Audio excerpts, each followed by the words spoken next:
Bonjour, detectives! Amelia's partner, Joe, gave her an engagement ring, but he was also a pro in the boxing ring.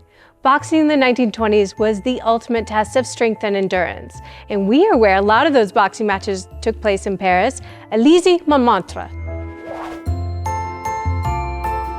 Boxing was massive in the 20s, and since they didn't have television sets, they had to be at the arena in order to enjoy it. One of the biggest events here was by legendary boxer Jack Johnson. And the popularity of that sport skyrocketed. The best boxers were among the most famous people in the world. And big matches became mega events. Speaking of mega events, didn't Paris host the Olympics in 1924? That must have been a massive event. More than 40,000 people flooded Paris that year just for the games. They hosted boxing matches, of course, as well as art and music competitions. Art and music? Oh, that's incredible, but back to boxing. How did they organize the matches back then?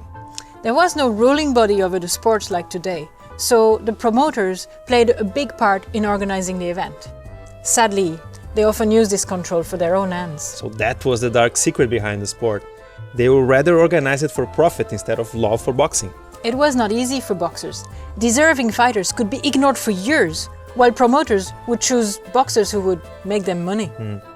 Moving up ranks was more about who you know than your talent. A fighter's success was often tied to his willingness to play ball with unscrupulous individuals.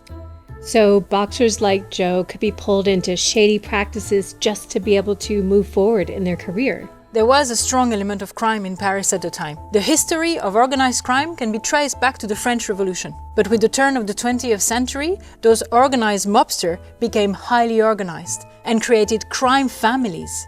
Sounds like Paris was in need of some June Parker action, if you know what I mean. What kind of crimes would you have to deal with back then? In France, the mob is called le milieu. If it was illegal, the milieu was involved. They practiced racketeering, kidnapping, and armed robbery. They bribed police officials, laundered money, and ran gambling games in the city. Oh, sounds like Joe was in some trouble then.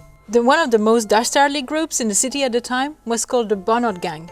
They're the inventors of the getaway car. So they robbed banks and used stolen cars to get away.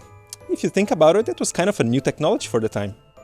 Speaking of cars, we should get a move on. We've got a lot more secrets to uncover before we leave Paris.